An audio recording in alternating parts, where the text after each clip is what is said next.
Well, let me tell you something, brother. Snort, snort, snort. Hogan. Drip. Snort, snort. I got the drip. Go. All right. I'm going to officially say this. All right. Because people keep bringing it up and I keep timing them out and they're not listening. Well, DSP, a timeout isn't exactly the clearest way to communicate something, and ignoring it isn't either. I swear we just had this talk the other day when you were talking about people spamming the same thing over and over in chat because they think that you didn't see it. You don't make it very clear when you don't want to talk about something. You'd rather either ignore it or just give them the lean-in manual, and they're supposed to just get the hint, I guess. How about you just address your audience and tell them up front that you do or don't want to talk about something? It's really not as complicated as you make it. Apparently a new documentary was just made about me by someone named Turkey Tom. I know nothing about Turkey Tom. I can't say anything positive or negative about them. But I'm sure maybe they'll want to hear what do I think about their documentary. I honestly doubt that Turkey Tom gives a shit what you think about his content. Maybe it would be a little different if your channel wasn't actively dying more and more every day and you actually put out good content yourself. But unfortunately for you, that's not the case. So like I said, I highly doubt that he gives a shit what you think. I'm not going to watch it right now anyway. I'm busy. I'm super busy with my gaming season, with all my normal regular shit. I've been purposefully staying away from drama this year on purpose to keep my viewing audience away from it. Okay? So I want to say this up front. I've not seen the documentary. I know nothing about it. I don't care. All right? This is not a slight against this person, Turkey Tom or not. I don't know who they are. See, and that's not a difficult thing to say. I don't know why you didn't just say this up front when people started to talk about it. Just say that you don't know about something. Say that you're not interested in talking about it. Say that you're not even interested in seeing it. Because once you effectively communicate something like that, the only actual reason that people would continue to bring it up is to troll you, and then that is made clear. And then you can actually do something about it. And I don't want them to think that like, oh, I'm talking shit about their documentary because I haven't seen it. I don't know if it's good or not. I don't know how valid it is. You don't know how valid it is? I don't think you get to determine how valid it is. Turkey Tom does not need you to verify the validity of his content at all. But it's not like it matters how good the Turkey Tom doc actually is to DSP. Because regardless of the quality, DSP isn't going to find it valid anyway. Every piece of content that doesn't shine his own ass is just another troll hit piece as far as DSP is concerned. That's disgusting. I'm sorry about that. I have no plans on watching it right now. Okay? So, it's that simple. You know, I'm not going to watch it. Maybe I will watch it in the future, but right now, I'm just going to relax and enjoy games and do my thing. I'm too busy to care about drama right now, and I made a commitment to my audience this year. I would stay out of drama. I'm staying out of drama, all right? In the future, maybe I will watch it and react to it. Maybe it'll be something to do. Some people would like to see that on my React channel. I have zero plans on doing that, okay?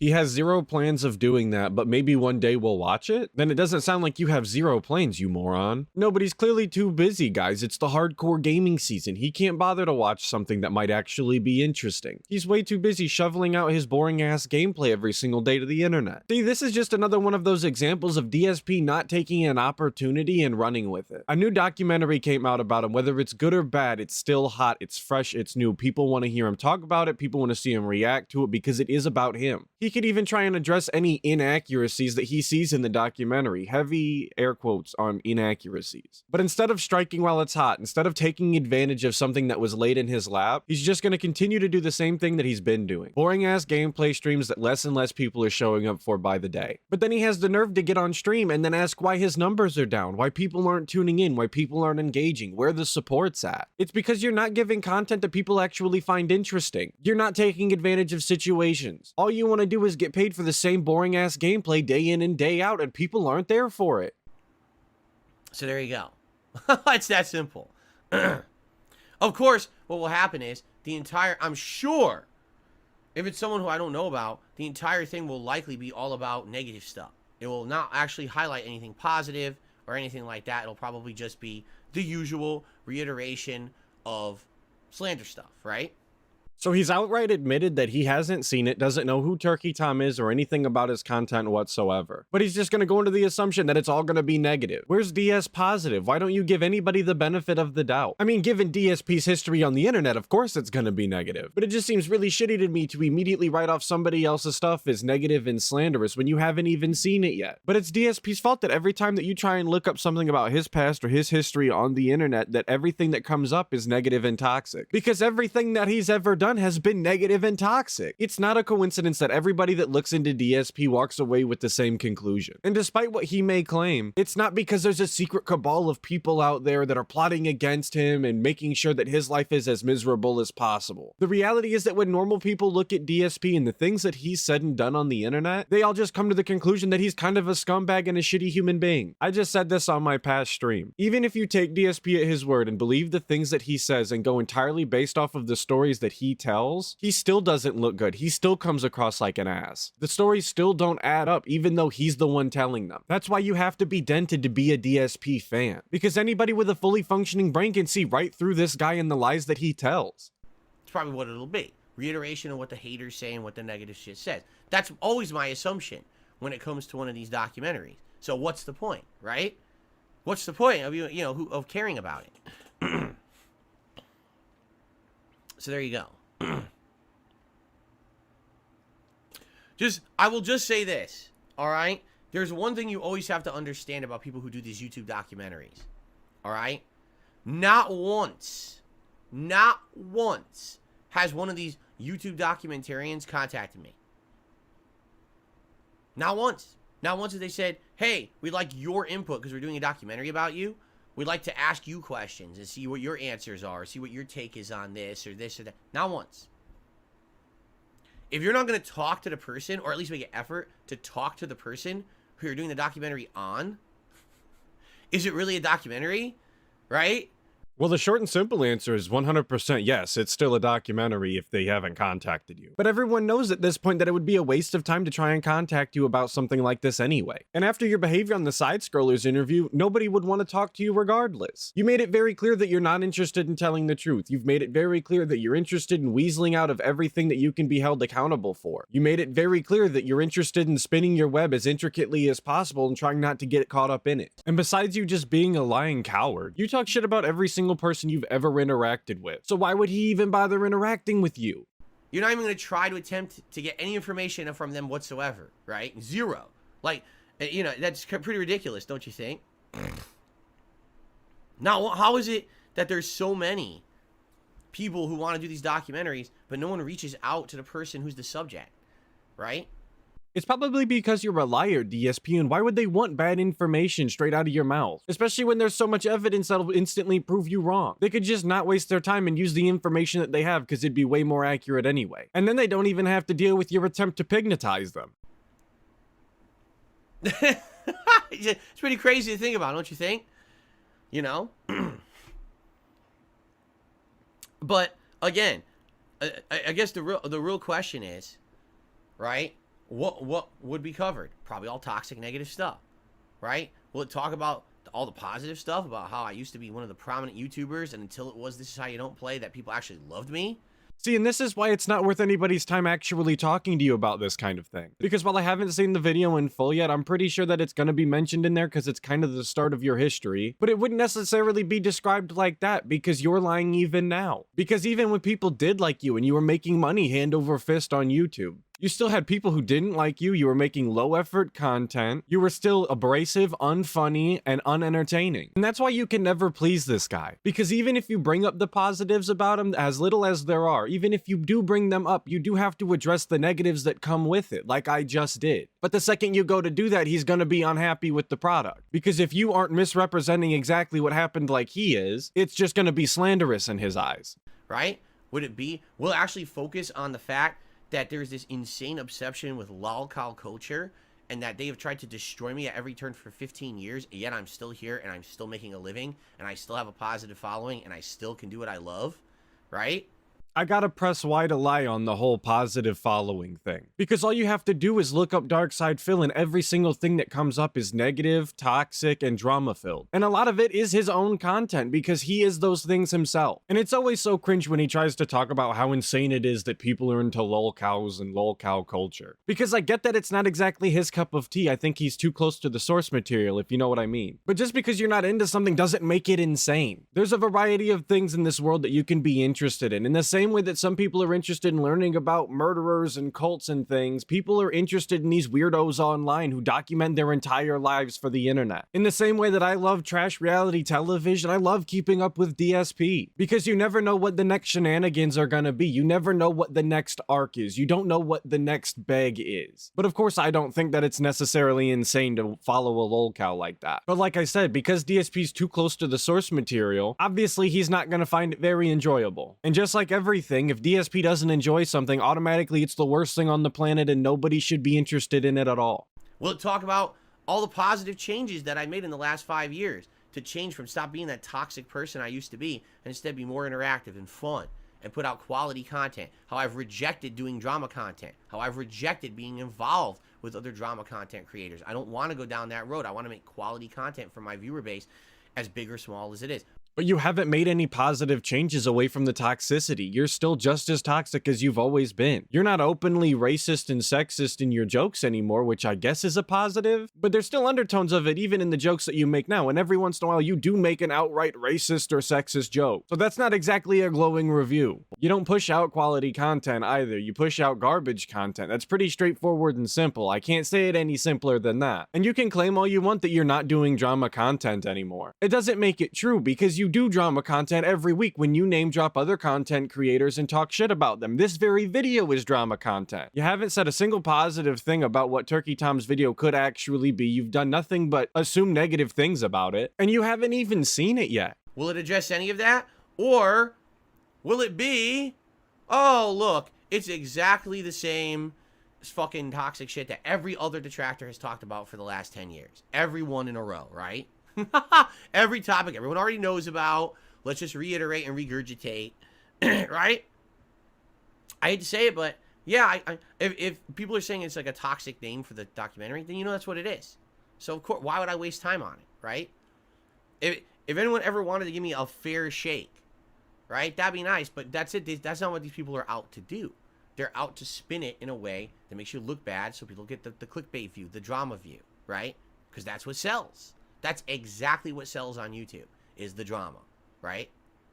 There is some truth that drama sells on YouTube. I'm not gonna deny him that. But I honestly think it would be huge if somebody made a positive documentary about DSP actually trying to defend him and point out the positive things that he's done. The problem is I don't think that anybody can genuinely do it, because when you gather up all of the things that he's done and you look throughout his history, you just can't spin it in a positive way. Meerkat even had the funny idea of trying to sell DSP, like as a positive thing, trying to spin all of the bad qualities of DSP into a bunch of marketing buzzwords and positivity. That alone is hard enough to do for a skit, but imagine trying to do that in a documentary. After you have all of the evidence and documentation of everything that Phil's done on the internet and all of his behavior, and you go through all of the footage, I genuinely don't think there's a person on this planet who can watch all of that and sift through all of that and then come away with a positive view on Phil at all. But I truly think that if someone could do it, it would do numbers, because everyone wants to see the kind of mental gymnastics that someone has to do to defend this guy, to genuinely view him in a positive light.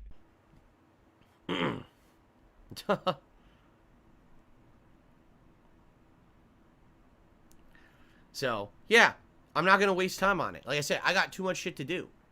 We're in the midst of so many awesome playthroughs, fun stuff, positive stuff to do. I'm not wasting time on toxic shit. Don't have time for it. And like I said, I've already made the mistake earlier this year of trusting the wrong people, right? I absolutely did trust the wrong people. And I essentially made that mistake, and I'm not going to bring down my viewers to more drama. So yes, you trusted the wrong people because they wouldn't let you blatantly lie to their audience and not be held accountable for the things that you've done. If you ask me personally, I think that you trusted the correct people, because people are supposed to hold you accountable. You're supposed to answer for all of your actions. I'm not going to talk about it. But again, I haven't seen it, so I can't comment on it. I can't say it's bad, but I also can't say it's good, because I'm not going to watch it right now. Okay? So you can stop asking. You don't need to bring it up in the chat. You don't need to ask me. I don't care. I have nothing to do with it. I'm going to be playing games like I want to do on the internet, which is the whole point of what I do on the internet. You got it? Okay. Of course, he had to end it with a little snort at the end. I like that. But was that really that hard to do, to just acknowledge what people were saying and say that you didn't want to talk about it, you didn't watch it, you don't know anything about it? Was it really that difficult, Dave? Why didn't you just start with that instead of acting like a big man-child at the beginning? But of course, he talked about it again on the night stream, so we're going to take a look at that as well. You know what I would have called it, and this is true, and this would have been more catchy too. A decade of decline. That's what I would have called it. Because you could argue that my narrative is that I started at the top inadvertently. Like, it's not like I tried, but I started at the top of the YouTube gaming landscape, and literally for the last 10 years, it's been all decline. Absolutely, I would agree with that wholeheartedly, and I think that's a better title, and it rings better. Decade of decline versus decade of failure. You know, there's a difference between failure and just a giant downward spiral of decline for various reasons, and maybe the documentary explores those reasons, right? This is such a strange way to cope. He's gonna sit here and nitpick at the title because he doesn't specifically agree with the use of the word failure. I would still say that a decade of a downward spiral is in fact a failure. Unless, of course, all of this was premeditated and planned and this is exactly what you wanted, but I highly doubt that you're playing 7D chess like that. And if you are, cool, that's great. I just don't really see how it's gonna benefit you at all. But that's not clickbaity enough, right? We have to have the clickbait title. So, okay then. Clickbait title away. I get it. That's how YouTube works, right? It's not clickbait though, because you have had several failures throughout your decade. In fact, most of the things that you've tried to do in the past decade have become failures. Whether or not you're willing to admit that your entire business is a failure is one thing. But if you really want to play semantics about word choice, maybe he's not talking about your business as a whole in the title. Maybe he was addressing all of the little things that you've done throughout the decades that have failed, culminating in the title, A Decade of Failure. But again, this is just a really weird way to cope. So you say that's depressing? No, it's not. Literally, it's not depressing to me, and here's why. All right? When I started on YouTube, I didn't know what I was getting into, nor did I sign up for it. I wasn't signing up to be one of the biggest gaming YouTubers. I didn't really care. To me, it was a joke. Literally, I've said this over the years. To me, it was a complete joke. I never took it seriously. It wasn't until many, many years later that I started to take this. I would argue that until like the year 2016, I was always treating it like a joke. And it wasn't until 2017 that I actually made an honest effort to actually make good content. And this is a classic DSP move here. Anytime he's doing something that somebody else is criticizing, it's because he wasn't taking seriously. It was just a joke. If he really wanted to, he could do it, you know? Because there's no objective way to prove that he's actually trying. All he has to say is that he wasn't and that he was just messing around, and immediately all of the criticism is null and void. But why would he be treating his job like a joke? It's paying his bills. It moved him across the country. It saved him after he lost his job during a huge recession. He spent all day, every day making content and putting it out on the internet so that he could pay his bills, but he was treating it like a joke. That's not adding up. But let's say that we believe DSP and he was just messing around until 2016 or 2017 or whatever. How disrespectful is it that he spent so long putting out low quality and low effort content to people when he knows that he could have been doing better? That's why I keep saying it doesn't matter whether you do or you don't believe him, because even if you take him at his word, the things that he's still saying are absolutely abhorrent. They're so disrespectful to the people who actually like his content. Before then, it was just fuck around and everyone watches it and I make money. Like, seriously, that's what it was. But to me, that's not sad, because I like who I am today better than I was back then. It doesn't matter if you argue that, oh, there's 10 years of failure, 10 years of decline. Yeah, but I'm better now than I ever was. My content's better. It's positive. Doesn't hurt anyone. It's not toxic. Oh no, DSP, your content is probably worse in all actuality. The quality, as far as like visually and audio wise, it's a higher quality for sure, but it is far more boring now than it used to be. And the beg segments during it and the whining and crying that you do every single day is just the worst. And you're absolutely delusional if you think that your content is positive, if you think it has no toxicity. I get to enjoy time with my viewers rather than just put out content for money purposes. You know what I'm saying? So I don't understand why you would think that that's a bad thing. I'm okay where I am. Unlike these other guys coming out with documentaries about how miserable they are with their lives and everything's fucked up and everything's falling apart. That's literally not happening to me. But you're constantly on the verge of financial ruin if you have a slow stream. Isn't that what you say, DSP? You're set super far back because you missed 3 days worth of streams or whatever? Your life's not in ruin, but there's some weird stressor behind the scenes that you've been dealing with that you won't let anybody in on, but it makes you act like an ass when you come on to stream? Aren't you the person who's constantly talking about how you need more days off to spend time with your family and how you work 12 hours a day, 6 days a week doing streams or whatever, and how miserable you are doing it, except it's the greatest job you've ever had and you love it at the same time? time. Isn't that you? Sorry, I must be thinking about the other gouty pig roach that I know. You get it? Like, I'm happier now and doing better now than I was before. So it's not a decade of failure if you're better off now than you were. How could it be failure? It's actually completely the opposite. Yeah, I don't have as much money, but money is not the determining factor of success in life. If I'm happily married and I like the content now better than I used to do and everything, how the hell is that failure? But that's what I mean, like, they want clickbait. They would just want to believe the negative rather than anything positive, even though I've been saying ever since, 2017, 2018, I'm happier now than I've ever been. No one wants to believe that. They want to say that's like cope or something. It's not, it's true. Oh, dude, it's massive cope. You're actually lying. You hate playing video games. You hate dealing with your dents. You're in a loveless marriage. You've got an alcohol addiction. You've got a gambling addiction. You have actually 0 friends to your name. You don't leave your house but once a week. Every minor inconvenience is the end of the world to you, except you claim it's not, and then you talk about it like it is anyway. All you do is beg on stream and tell people how broke you are and all the setbacks that you're facing and how you're the biggest victim on the planet. You'd think that if he was as happy as he's saying he is, and if he was enjoying life as much as he's saying that he is, that it would show in his content. You'd be able to see that he's just genuinely happier. Because back in the day, he didn't sound like he was as miserable. I'm not saying it was good content. I'm not saying that he sounded like the happiest person on the planet, but he did not sound nearly as miserable as he does now. Sometimes you can even hear him having fun while playing a game. How often does that happen now? And I mean actual fun, not clown mode for the stream. I actually love my life now more than ever before. I'm having a better time with my life now. And I'm doing my best to try to actively improve. And I admit I'm not perfect. I make mistakes all the time, but I'm trying to be a better guy and I'm trying to be a better content creator. And how is that not better off than all the contemporary Lolcows who everyone hates their life? Oh, I'm so depressed and I don't want to do this and blah, blah, blah. I'm the opposite. I'm literally can't wait every day to come to work. I have so much fun with you guys every day. Why the hell wouldn't I want to do that? And I get to spend time with my wife and my family. I'm having a great time with my life. ALT pointed this out on that being said. He says that he can't wait to get to work, but he shows up late to the stream by 20 minutes like every single day. He's just waiting to clock out at the end of every single night stream. Can't wait to just go. Doesn't do any overtime. He spends as much time as possible taking bathroom breaks, standing up, stalling, and doing Q&As because he doesn't want to play the games that he's supposed to be playing. But again, if we decide to believe him, if we decide to take him at his word, why is he not communicating to his audience effectively that he does actually want to be there? Because in every piece of content that he puts out there, it's very clear he doesn't want to be there and he's not having a good time. Why is he so bad at communicating the genuine emotion that he claims to be experiencing during his work? I don't mean to put myself into the equation, but I deal with actual trash all day long. That's what I do for work, and I think I smile and have more fun than DSP does on his streams. And that's just unacceptable. Your audience should think that you're actually having fun. You should be able to communicate that to them because it makes for better content in general. And when I say communicate that to them, I don't mean just tell them that you're having fun. It should be visual. They should be able to just tell by the way you speak, by the expression on your face. So how is that failure, right? I don't get it. But again, these people all seem to have the same criteria of judgment. Is that because I'm not making the money I used to, and I'm not as popular on YouTube, and people don't know me as well, that's failure, I guess. Okay, if you say so. If that's your judgment criteria, I guess by those criteria, you're correct. And I can't really dispute that, right?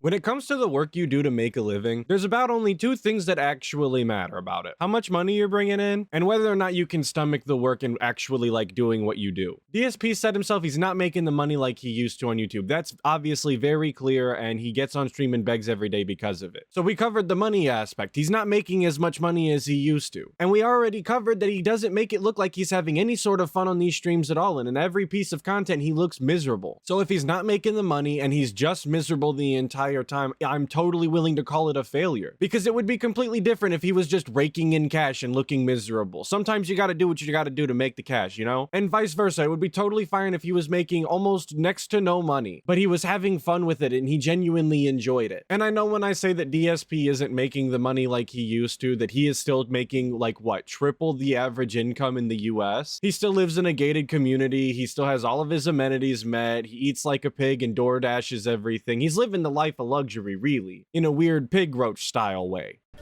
So you know what? And I know someone will send this to Turkey Tom.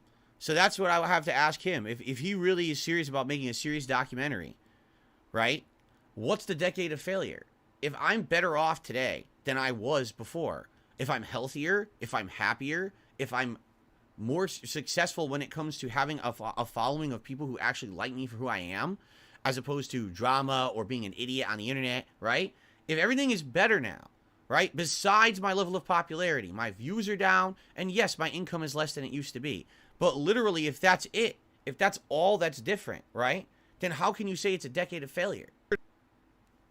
Again, if you were saying a decade of decline, a decade on the downward slope, that all makes sense to me. That would, your criteria is based on views and popularity. You're correct. But if you're willing to say that he's correct, if his criteria is views and popularity and money, then what are you sitting here and arguing the word failure for? Because if his criteria is that, he's 100% again correct and using the word failure. This whole segment is just, like I said, a really weird cope that doesn't make any sense to anybody. You're absolutely correct. But I'm not sad. I'm not unhappy. So how am I as a failure? Everything that I'm doing today is what I've wanted to do. Like, it's intentional of how I wanted things to go and what I wanted to do. So how is that failure? That's what I really don't get. So this is him admitting that he's playing 8D chess, I guess. He planned all of this out. He intended to get detractors. He intended for his girlfriend that he moved across the country with to leave him. He planned out the bank leaks. He planned out the bankruptcy. All of it was him. He masterminded the whole thing. It's going exactly as he planned. This is what he wanted the whole time. He wanted to get on stream every day and beg that Mario isn't getting the support. That was it. Mission accomplished. We got him, boys. Success. It'd be one thing if, like, I was trying to be a top gaming YouTuber and I was failing, and I was trying all the things, I was putting on all the stops, I was using the thumbnails, I was doing the clickbait, I was trying to follow all the trends, and I just couldn't do it. Then yeah, then that's a failure. I literally am not doing that, nor have I ever tried to do that. So how is that failure? I would love an answer, a legit answer. But you did do the thumbnails, and you do want to be pushed in the algorithm. That's why you ask people to make sure that they like and comment, because it gives you a boost in the algorithm. It's part of the reason why you chase those day one views, because you want to hop on the trend of the new game that's coming out. You're trying to get as many eyes on you as possible so that maybe you can stick a whale. Saying anything less is goddamn ridiculous. So there you go. That's what I would ask Turkey Tom. Someone ask him that question. And that's a legit question. I'm not hating on his documentary. I've heard good things about it. I just don't like the title. They call it the decade of on the downward slope, the decade of decline, the has been. All that's correct. Literally all those statements are correct, and they're equally as negative. But when you say a decade of failure, I disagree. That I think is bullshit.